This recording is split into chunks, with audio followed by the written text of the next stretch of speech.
Hey everyone, आज मैं explain करने वाली हूँ डेयर यू टू डेथ का सेकंड एपिसोड। आज का जो एपिसोड है वो बहुत ही ज़्यादा इंटरेस्टिंग एंड क्यूट होने वाला है। तो चलिए स्टार्ट करते हैं।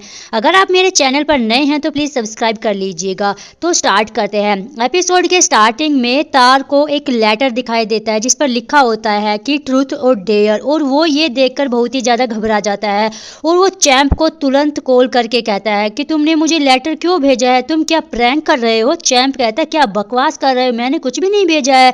दूसरी तरफ एक ऑफिसर कामिन को सबूत देती रहती है और वो कहती है कि गिलासों पर कुछ मिला है, तो लगता है वो सभी चीज बोतल में डाली गई होगी।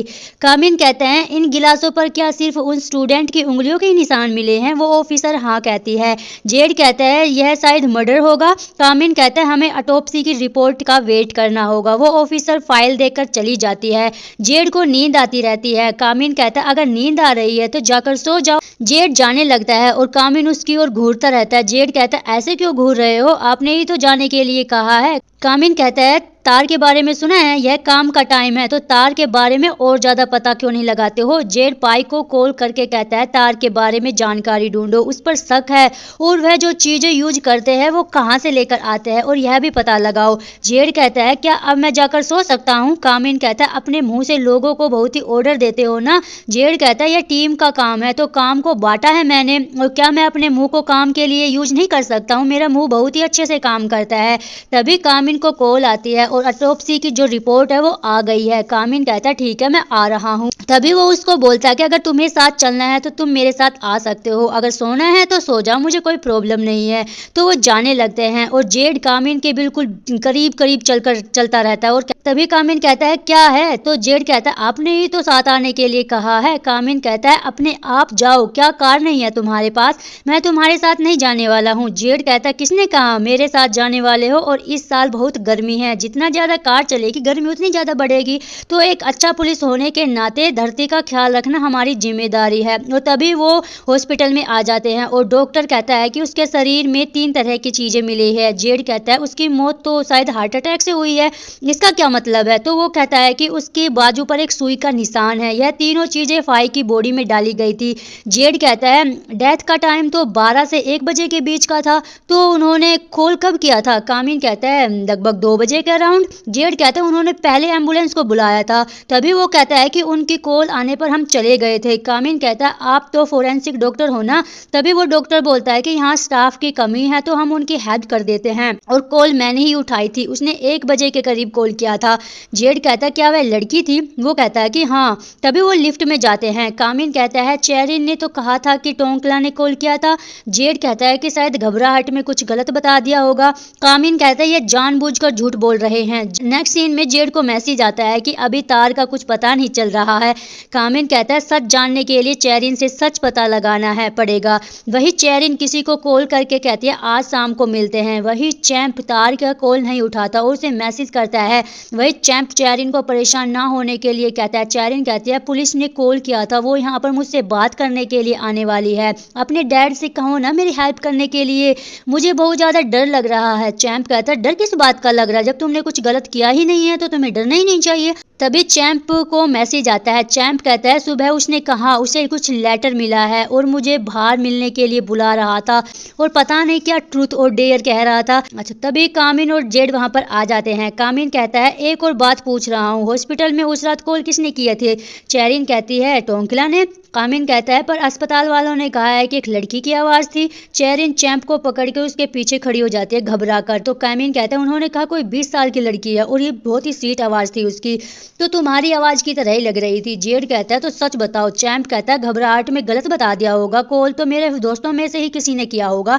जेड कहता है तुम लोगों की कहानियां आपस में मिल नहीं रही है, उस रात गलती तो हो सकती है पर आज भी अच्छे से सोच नहीं पा रहे हो क्या। चेरिन कहती है माफ कीजिएगा, मैंने कॉल किया था, उस दिन मैंने गलत बता दिया था। जेड कहता है क्या कुछ और छुपा रहे हो। चेरिन कहते हैं नहीं। जेड कहता है क्या तार से बात हुई तुम लोगों की। चैंप कहता है आप उसे क्यों ढूंढ रहे हो। कामिन कहता है अगर और सबूत तुमने छुपाए और कानून तोड़ने की हिम्मत की तो तुम्हें अंदर जाना पड़ेगा और मुझे कोई फर्क नहीं पड़ता तुम्हारा बाप कौन है और कितना पावरफुल है। चैंप कहता है तार ने कहा उसे लेटर मिला है पर मुझे कुछ और पता नहीं है। वह ट्रूथ और डेयर के बारे में ही बात कर रहा था। कामिन कहता है सब अच्छे से बताओ। चैंप कहता है इसका हमसे कुछ भी लेना देना नहीं है। वो दिखने में शरीफ लगता पर वह बहुत ही घटिया इंसान है।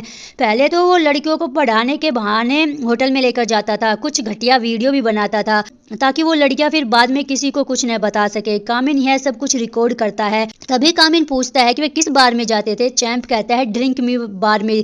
और तभी कहता है कि हम तो अब निर्दोष हो गए ना, क्या हम जा सकते हैं। कामिन कहता है कि नहीं, जब तक असली हत्यारा पकड़ा नहीं जाता तब तक। तभी वो दोनों वहां से आ जाते हैं और वो कहता है कि वो दोनों एक हाथ में हाथ डालकर चल रहे थे, कुछ तो लफड़ा है।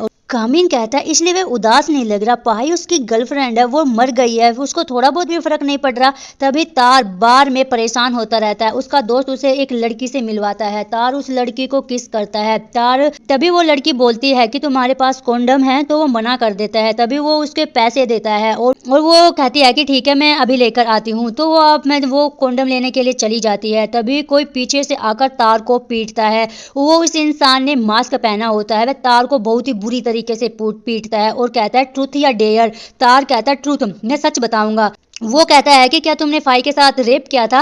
पहले तो तार कहता है कि नहीं मैंने कुछ नहीं किया, फिर वो डर से कह देता है कि हाँ मैंने ही उसका रेप किया है। वो इंसान तार को नहीं छोड़ता है और वो उसको मार देता है। तभी कामिन और जेड उस बार से बाहर पहुंच जाते हैं। जेड कहता है तुम्हारा सूट थोड़ा टाइट लग रहा है। कामिन कहता है तो तुम्हें क्या प्रॉब्लम है।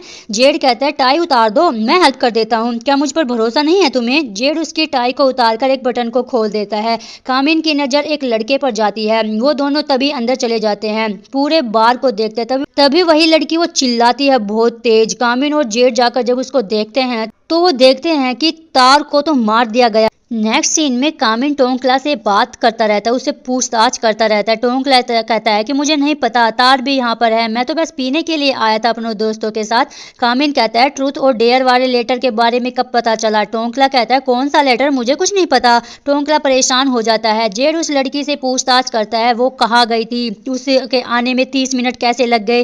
वह कहती है कि मैं ये सब लेने के लिए गई थी मार्केट में। पहले तो मैं अपने दोस्त के पास गई थी, फिर वहां पे नहीं मिला तो मैं मार्केट में लेने के लिए चली गई थी।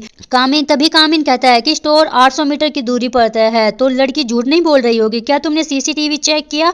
जेड कहता है वह कोई सीसीटीवी नहीं था, उसके सबसे पास वाला कल रात टूट गया था। कामिन कहता है नया प्लान बनाना पड़ेगा, हम उनसे एक कदम पीछे नहीं रह सकते हैं। जेड कहता है हाँ पर अभी घर जाते हैं, मैं तुम्हें छोड़ देता हूँ। कामिन कहता है मुझे यूनिट में छोड़ देना।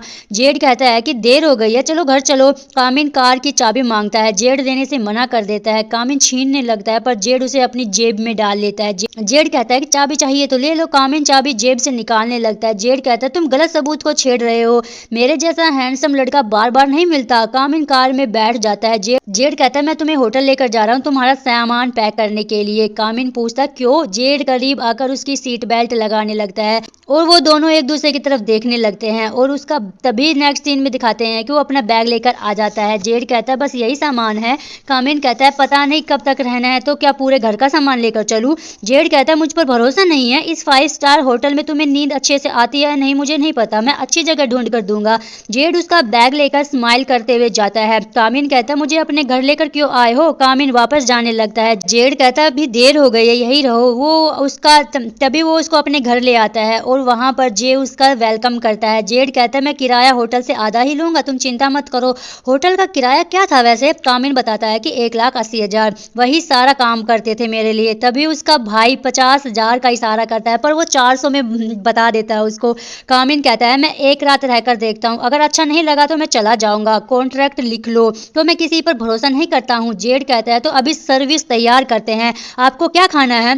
तभी वो अपने भाई से पूछता है खाने में क्या है, तो तभी उसका भाई अजीब सा नाम बता देता है। कामिन कहता है वो क्या है। वो कहता है कि ये क्या है। तभी उसका भाई बताता है कि स्पाइसी राइस नूडल और सलाद। अगली सुबह जेड ब्रेकफास्ट बनाता है। कामिन वहां पर आता है। जेड कहता है माफ कीजिएगा, मैंने अच्छे कपड़े पहने नहीं है अभी, मुझे जल्दी उठकर खाना बनाना था, पर मैंने अपनी पैंट्स पहनी। वो तौलिया खोलकर उसको दिखा देता है और तभी कहता है कि इसकी आदत डाल लीजिए। कामिन कहता है मैं यहाँ से जा रहा हूँ। जेड कहता है अभी तो कॉन्ट्रैक्ट भी साइन नहीं किया है। वह दोनों ब्रेकफास्ट करने लगते हैं। फिर तभी जेड जे से पूछता है क्या उसे तार के बारे में पता चला, तो वो कहता है कि हाँ पता चला, पर हम इतने क्लोज भी नहीं थे, चैंप और तार करीब थे। कामिन कहता है तार और टोंकला अच्छे दोस्त थे क्या, वह साथ में बाहर जाते थे। वो कहता है कि टोंकला ड्रिंकिंग में नहीं जाता था, उसे वह पसंद नहीं था। अब मैं क्लास में जाता हूँ, मैं लेट हो रहा हूँ। दूसरी तरफ यूनिवर्सिटी में बेल कहती है मुझे डर लग रहा है। चैंप कहता है किसी को ट्रूथ और डेयर लेटर मिला है क्या। टोंकला कहता है ये क्या है, कल पुलिस ने भी मुझसे यह पूछ रहे थे।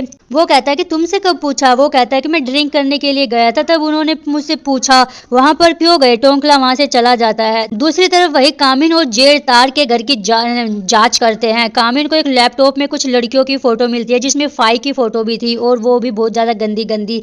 जेड भी उन्हें देखता रहता है और वो उसको लेटर को ढूंढने लगते हैं। जेड को वो लेटर मिल जाता है, उनमें कुछ फोटो होती है। कामिन कहता है ये आसान केस नहीं है। तभी टोंकला को भी एक लेटर मिला होता है, जिसमें पीछे लिखा था तुम्हें पता था उन्होंने क्या किया है, पर फिर भी तुमने कुछ नहीं किया क्योंकि उन्होंने तुम्हें खरीद लिया था।